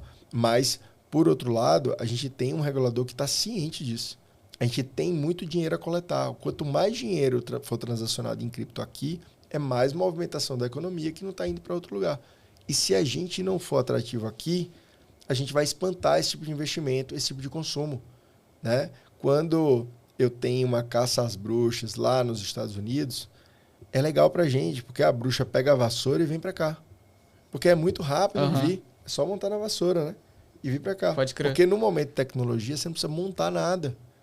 Se a empresa estava lá e ela abre aqui, é você contratar aqui alguns devs aqui ou fora, mas estabelecer uma base aqui, colocar um time aqui, você está funcionando aqui. É diferente de uma fábrica de automóvel, por exemplo. Então é muito fácil. O Brasil tem uma ciência desse momento. O que a gente precisa é sempre estar atento para o regulador não extrapolar. Como foi na regra de capital mínimo. Para quem não sabe, regra de capital mínimo é para eu começar a operar sendo intermediadora de cripto, eu preciso depositar ou deixar separado ali no meu capital integralizado um montante de 10,8 milhões de reais. Esse montante é muito alto. Esse é um ponto, né? E alguns outros pontos, como, por exemplo, informar a carteira, o proprietário e o endereço da carteira. Isso também é um ponto preocupante. Contanto que haja esse tipo de ajuste, acho que a gente está caminhando muito bem. A gente tem um ecossistema muito bem montado para isso. E a gente tem essa vantagem competitiva. A gente não precisa defender que o real é a melhor solução. Cara, isso daí faz total diferença. Total. Cara. E também essa questão do brasileiro ser adepto à tecnologia. Pô, a gente hoje tem mais brasileiro investido em cripto do que na bolsa, por exemplo. Na bolsa. Isso, cara, é doideira. A bolsa já tá aí há anos e anos. O número de brasileiros no cripto ele é muito superior ao que investe em bolsa. E agora, com a regulação, a nossa perspectiva é, apesar desse número ser maior, o volume da bolsa é infinitamente maior. Por causa dessa questão mesmo de regulação, né? Então, agora que a gente vai possibilitar players institucionais a entrar no mercado regulado, a gente vai ver uma injeção de dinheiro no mercado e em projetos. Pode crer. Cada mercado que se regulamentar dessa forma, você vai ter sempre uma injeção de dinheiro. E isso é bom. Né? Se você tem ali lei de oferta e procura, se aumenta a procura pelo Bitcoin e você tem um limite finito, né? A tendência é que o preço dele suba. Que ele vai subir. Né? Então a gente tem um cenário bem positivo, eu acho. E assim, olhando... perguntas finais aqui, prometo. Não, a gente, olhando assim para os próximos anos, tipo 2026, olhando também 2027, mais futuro, o que você acredita que vai ser o maior desafio assim, para essas próximas fases, vamos dizer? Desafio de próxima fase? Tipo... Sim, tem. A gente acompanha o mercado e vai vendo quais são os movimentos desenhados. Vocês agora tentam até já se precaver, já se antecipar, ver o que Imagina uma coisa. Quando eu comecei, eu falei que eu escolhi o tema do doutorado do livro lá em 2020, porque a Receita começou a angariar informações. E ela tem 5 anos para ir atrás de você. Ela ainda não foi atrás de muita gente. Então, a perspectiva é que ela comece agora a cruzar dados das exchanges nacionais com declarações de pessoas físicas. Tem muita gente que tem dinheiro em exchange nacional e nunca declarou criptoativo no seu IR. Esse é um primeiro ponto. Para onde a gente está indo em próximos anos? Foi designado um modelo, que é o modelo do CARF, modelo determinado ali pela OCDE, que é uma padronização de nomenclatura e informações que vão ser enviadas para o governo. O que é isso? É como, se eu pudesse traduzir mesmo na linha final, é como se a OCDE tivesse feito um Excel e colocado na coluna 1, coloca o cara tem de Bitcoin. Na coluna 2, coloca o nome do cara. Na 3, coloca o CPF. Na 4, fala se é Bitcoin, stablecoin ou utility. Então, esse Essa padronização foi feita e é conhecido como modelo do CARF, que é Crypto Assets Report Framework. Esse modelo está sendo implementado no Brasil pela IN9, pela Decrypto, mas ele está sendo implementado por vários outros países. Tanto que, no artigo 8º dessa normativa, ele fala que se uma empresa está em uma jurisdição favorável, jurisdição amigável, ela pode deixar de reportar aqui e reportar lá, em alguns casos. O que isso indica para a gente? Indica que, de fato, os países estão se unindo para trocar informações sobre as transações que os seus residentes fiscais fazem. Então, o que eu vejo é, a Receita Federal provavelmente deve começar a fazer um pente fino interno e, num futuro de médio prazo, ela deve começar a trocar informações para aumentar esse poder de investigação. Geralmente, a pessoa ia dizer, mas isso ela sempre fala que vai fazer, não dá para fazer. Não dá para fazer de forma imediata.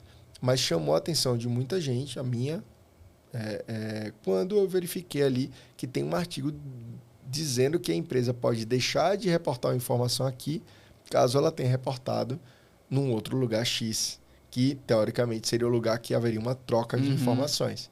Então a gente está partindo para esse nível de lupa que a Receita Federal vai colocar sobre o contribuinte. Então a questão que vai ficar é o quanto você tem um rastro para trás para organizar suas transações, calcular ali seu preço médio e um eventual imposto devido e acompanhar para ver se em algum momento eles vão passar a régua e dizer, olha, eu vou fazer um programa aqui de regularização, põe o dinheiro para dentro e paga uma alíquota menor e vamos começar o jogo de novo. Começa do zero aqui. Vamos começar do zero aqui.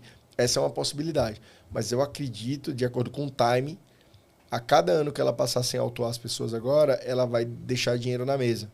Porque ela tem 5 anos para trás. Então, quando vira um ano, o 6º ano que está para trás, já passou.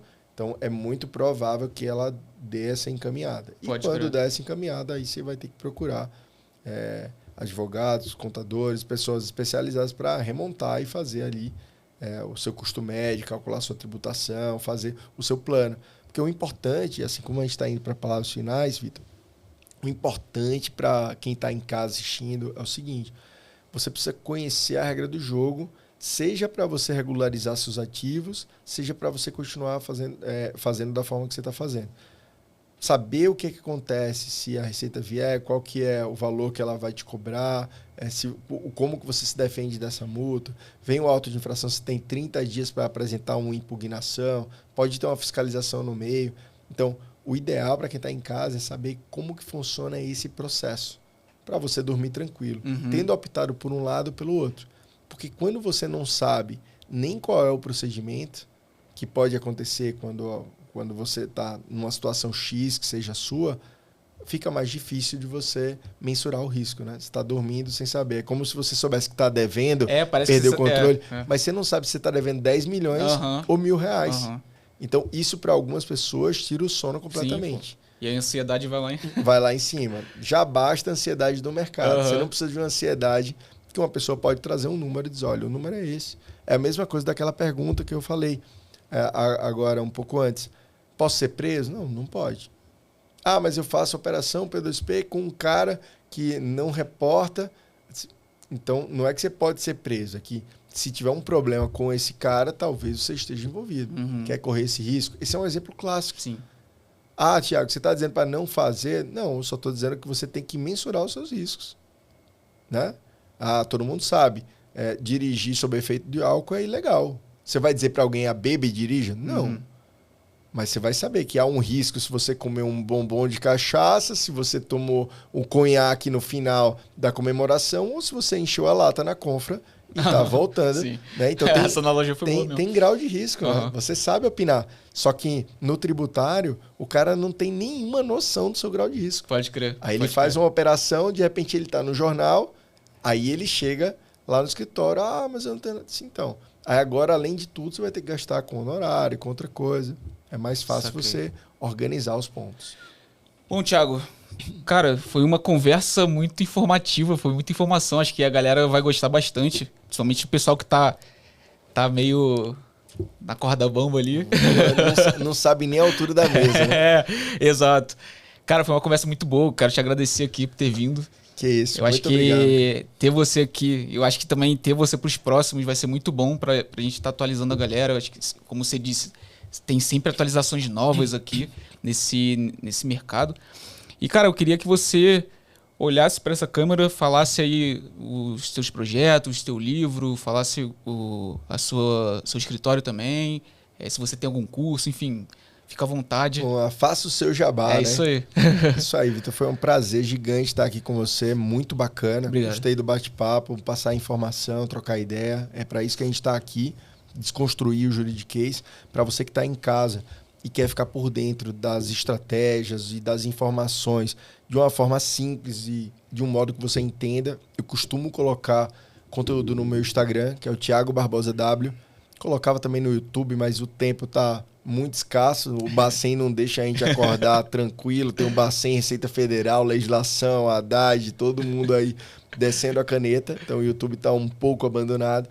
Eu tenho um livro de tributação de criptoativos. Então, se você tá vendo esse podcast, quer adentrar ali no mundo dos criptoativos e não sabe nada, esse livro é exatamente para você. Porque na primeira parte dele eu trago tudo sobre como nasceu o criptoativo, qual o conceito de moeda, conceito sobre airdrop, blockchain, a parte básica, que a galera de cripto já sabe muito, mas o advogado não sabe quase nada.